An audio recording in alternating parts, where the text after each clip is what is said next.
राज्य में आहुरी 2 दिन वर्षा हेबा नहीं पाणीपाग विभाग सूचना देछि। तेबे राज्य में जारी रही वर्षा। ओडिशार विभिन्न स्थान में तुहाकु तुहा वर्षा हेउछि। पश्चिमा झड़ प्रभाव में राज्यर विभिन्न जिल्ला रे वर्षा जारी रही।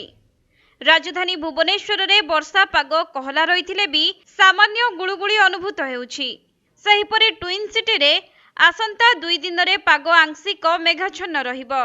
एथिसहित हालुकारू मध्यम धरणर वर्षा मध्य होई पारे। तेबे एकाधिक जिल्ला रे हालुका वर्षा कारणरू पाग बदलिछि। दिन रे तापमात्रा सामान्य कमिबा सह मेघुआ पाग और हालुका वर्षा विभिन्न स्थान रे देखिबाकू मिलिछि। पाणीपाग विभागर सूचना अनुसार दक्षिण ओडिशा और एहार पार्श्ववर्ती अंचल रे एक घूर्णिबलय सक्रिय रहिछि, जहा फल रे किछि स्थान रे वर्षा देखिबाकू मिलिछि।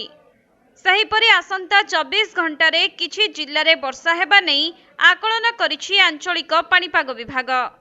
मयूरभंज, बालेश्वर, भद्रक, जाजपुर, केन्द्रापड़ा सह कंधमाल, कलाहांडी, नवरंगपुर, रायगड़ा, कोरापुट, मालकानगिरी, बौद्ध, अनुगुल और ढेंकानाल जिल्ला रे पाग आंशिक मेघाच्छन्न रहिबो। सेहि भଳି हालुकारू मध्यम धरणर वर्षा मध्य होई पारे। तेबे आसंता 2 दिन जाए उपकूल सांगकू विभिन्न स्थान रे वर्षा जारी रहिबा नहीं पाणीपाग विभाग सूचना देछि। अन्यपटे 2 दिन जाए राज्य में घूर्णिबलय सक्रिय रहिबो। आउ घूर्णिबलय प्रभाव में दिन किंबा रातिर तापमात्रा रे विशेष परिवर्तन हेबो नाही। अन्यपटे आंचलिक पाणीपाग विज्ञान केन्द्र सूचना देछि जे मार्च 11 तारिखरू राज्य में पुणी प्रबल खरा सांगकू तापमात्रा वृद्धि पाइबो। फल रे गरमर प्रभाव मध्य बढ़िबो।